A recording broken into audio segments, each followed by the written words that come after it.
Hello everyone, இன்றைக்கி நம்ம equity தான் பார்க்க போகிறோம். எக்யூட்டினா நியாயமாக நடந்துக்கிடுறது. இது உண்மை, நேர்மை, நியாயம், பாரபட்சம் இல்லாமல் நடந்துக்கிடுறதெல்லாம் எக்யூட்டியில் வரும். எக்யூட்டியும் ஈக்குவாலிட்டியும் வேறு வேறு. இப்போது ஈக்குவாலிட்டினா எல்லாரையும் ஒரே நிலையில் வச்சு நடத்துறது ஈக்குவாலிட்டி. நம்ம சொசைட்டியில் எல்லாருக்கும் எல்லாமே ஒரே மாதிரி அமையாதுல்ல.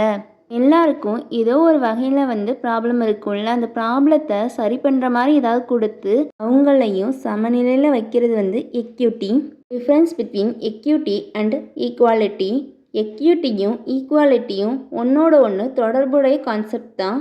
ஈக்குவாலிட்டினா ஒரு தனி மனிதனோட சூழ்நிலையை பார்க்காம சமமாக நடத்துறது ஈக்குவாலிட்டி. இதுக்கு ஒரு எக்ஸாம்பிள் பார்க்கலாம். நீங்கள் ஒரு ஸ்கூலில் ஷூ டிஸ்ட்ரிபியூட் பண்ணுறீங்க. இப்படி டிஸ்ட்ரிபியூட் பண்ணும்போது எல்லாருக்கும் ஒரே நம்பர் ஷூ கொடுத்தா அது ஈக்குவாலிட்டி. இந்த ஸ்கூலில் உள்ள ஸ்டூடெண்ட்டோட ஃபுட் சைஸுக்கு ஏற்ற மாதிரி ஷூ கொடுக்கறது எக்யூட்டி. நீங்கள் ஒரே சைஸ் ஷூ கொடுக்கும்போது எல்லாருக்கும் அந்த ஷூ காணணும்னு அவசியம் இல்லை. அதை காண்றதுக்கு ஏற்ற மாதிரி கொடுத்தா தான் அவங்க கம்ஃபர்டபுளாக போட்டு வாக் பண்ண முடியும். அந்த வகையில் தான் எக்யூட்டி செயல்படும்.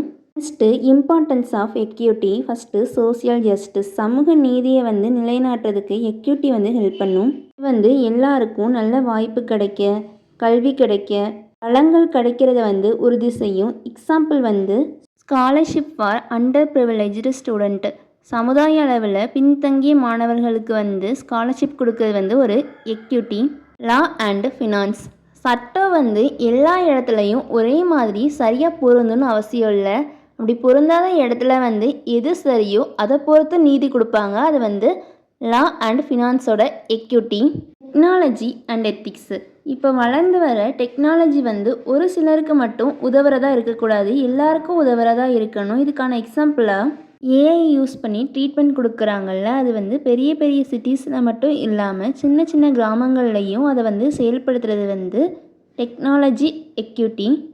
சஸ்டெய்னபிள் டெவலப்மெண்ட், நிலையான டெவலப்மெண்ட். இதில் ஒரு கண்ட்ரியோ ஒரு ஜென்ரேஷனோ இல்லை ஒரு ஜெண்டரோ வளர்ந்தால் அது வளர்ச்சி கிடையாது.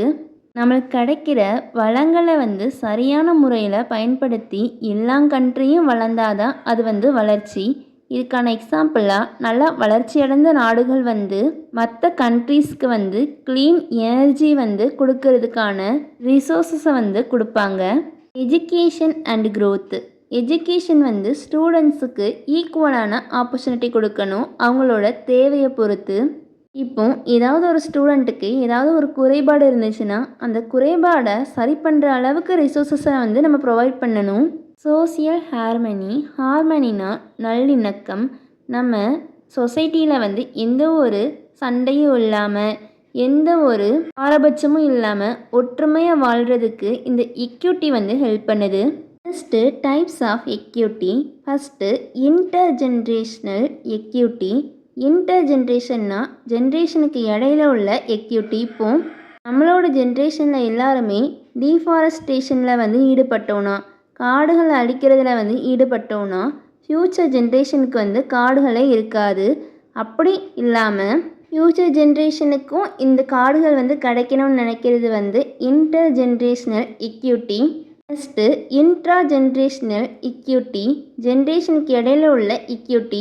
சமூக பாரபட்சம் இல்லாமல் எல்லாருக்கும் சமமான அளவு வேலைவாய்ப்பு, உதவி, ஹெல்த் கேர், எஜுகேஷன் கிடைக்க வைக்கிறது intragenerational equity. First gender equity. Men and women ரெண்டு பேருக்குமே சமமான வேலைவாய்ப்பு, கல்வி, சம்பளம் அதெல்லாம் கொடுக்கறது ஜெண்டர் எக்யூட்டி. நெக்ஸ்ட்டு எக்கனாமிக் எக்யூட்டிங்கிறது இப்போ நீங்கள் ஒரு கம்பெனியில் ஓனராக இருக்கீங்கன்னா உங்களுக்கு கீழே வேலை பார்க்குற எம்ப்ளாயீஸ்க்கு உங்களுக்கு கிடைச்ச ப்ராஃபிட்டை அவங்க பார்த்த வேலைக்கு ஏற்ற மாதிரி பிரித்து கொடுக்கறது ஒரு எக்யூட்டி. இதுக்கான எக்ஸாம்பிளாக ப்ராக்ரெசிவ் டாக்ஸேஷன். இப்போது நீங்கள் அதிகமாக சம்பாதிக்கிங்கன்னா அதிகமாக டேக்ஸ் கட்டுவீங்க, நீங்கள் கம்மியாக சம்பாதிக்கிங்கன்னா கம்மியாக டேக்ஸ் கட்டுவீங்கல்ல. அது progressive taxation. Next social welfare programs. அதாவது ஏழை மக்களுக்கு கல்வியுதவி, மருத்துவ உதவி, பண உதவியெல்லாம் பண்ணுறாங்கல்ல. அது social welfare programs. Next social equity. சொசைட்டியில் இருக்கிற மைனாரிட்டிஸ், டிசேபிள்டு, எல்டரி பீப்புளுக்கு வந்து சம உரிமை அண்டு வாய்ப்பளிக்கிறது வந்து சோசியல் எக்யூட்டி. எக்யூட்டியின் ஹியூமன் டெவலப்மெண்ட். எக்யூட்டி வந்து அடலசன்ஸ் பீரியடில் தான் அதிகமாக வளரும். பியாஜெட் வந்து இதுதான் எக்யூட்டி ஸ்டேஜ்னு சொல்கிறாங்க. 13 to 18 ஏஜ் தான். ஏஜ் 13க்கு முன்னாடியெல்லாம் நம்ம பேரண்ட்ஸ் பண்ணுறதை நம்ம வந்து அப்படியே பண்ணுவோம். 13 to 18 தான் நம்ம வந்து சுற்றி நடக்கிறத வந்து உணர ஆரம்பிப்போம். நம்ம டீனேஜராக இருக்கும்போது தான் எது சரிங்கிறது வந்து சூழ்நிலையை பொறுத்து மாறுங்கிறத வந்து உணர ஆரம்பிப்போம். இந்த ஏஜில் தான் நம்ம பண்ணுற சின்ன சின்ன தப்புக்கும் நம்ம முழு பொறுப்பு எடுத்துக்கிடுவோம். லாஸ்ட்டாக கன்க்ளூஷன். எக்யூட்டி வந்து நம்மளை நேர்மையாக நடந்துக்க வைக்கும். எல்லாருக்கும் அவங்களோட தேவைக்கேற்ற மாதிரி உதவி பண்ணுறதுக்கு வந்து எக்யூட்டி வந்து ஹெல்ப் பண்ணும். இது வந்து எஜுகேஷன், லா, டெக்னாலஜி, எக்கனாமிக்ஸ், சோசியல் சிஸ்டத்தில் வந்து சமத்துவத்தை வந்து பரப்பும். அவ்வளோதான். தேங்க்யூ. தேங்க்ஸ் ஃபார் வாட்சிங்.